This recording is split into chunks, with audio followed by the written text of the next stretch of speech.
Avoidants don't actually fear commitment. You might think they do, they might think they do, but they don't actually fear commitment itself.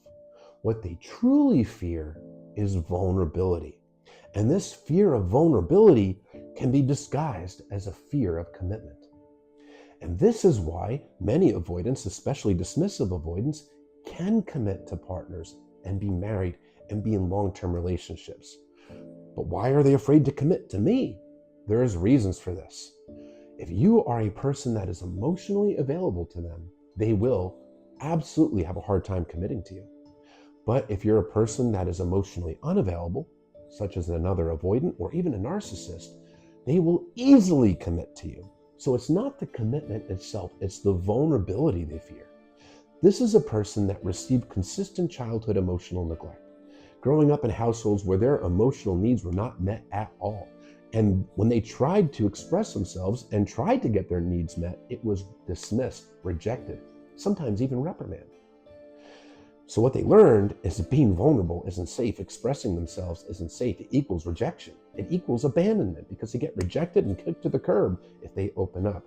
Vulnerability is weakness. That's what they were taught. So they learned to stuff it and bottle up their emotions. So this is how it plays into commitment. It's not the concept of commitment itself. Many of them do want to be married and in lifelong relationships. They just don't know how to do it with a healthy partner. So when they have a partner that is emotionally available, a partner that does not have walls up, a partner that is vulnerable with them, it's attractive to them at first, but then emotional intimacy starts to build. And there's an unspoken pressure on them to be vulnerable in return for a partner that's vulnerable with them. Well, they learn to associate vulnerability with rejection and abandonment. So if they commit to this person, that's a big step, because they're ultimately going to get rejected and abandoned by a person they're vulnerable with. And there is an unspoken expectation that if you commit to somebody, you have to be vulnerable with them.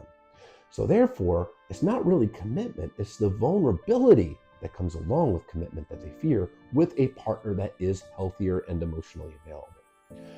But when they have a partner that is emotionally unavailable, like a narcissist, for example, they can easily commit to this person because this person is dismissive as well. This person is not emotionally available. This person is not vulnerable. They have their walls up. So now the avoidant has an excuse to keep their walls up as well. So there's no threat of emotional intimacy in that relationship. It makes that relationship safe to them. So it makes it safe to commit to a person because it's a surface level relationship. It's superficial. There's no emotional intimacy. But ultimately that relationship does become unfulfilling because deep down they do long for that connection and that intimacy. But then when they get it, it scares them and they can't commit to that person and they push that person away.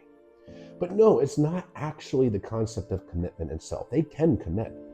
They just struggle to commit when it means vulnerability, because vulnerability to them is terrifying. So no, it doesn't mean that you weren't good enough because they wouldn't commit to you. And you may be wondering in your mind, well, they could commit to this person. But that person was emotionally unavailable, probably unhealthy, which made that person safe. Because it is specifically healthy relationship behaviors and healthy partners that trigger them. The unhealthy, emotionally unavailable partner does not trigger their attachment wounds. So understand, just because they committed to that person doesn't mean that person's special. It just means that person didn't trigger their very specific wounds. So don't beat yourself up. It's not your fault. If you showed up as a healthy, loving partner, if you were consistent, loving, emotionally available, and they pushed you away, it's not your fault. And remind yourself of that as many times as it takes, because blaming yourself for somebody else's insecurities is only the recipe to generate more insecurity and anxiety in you.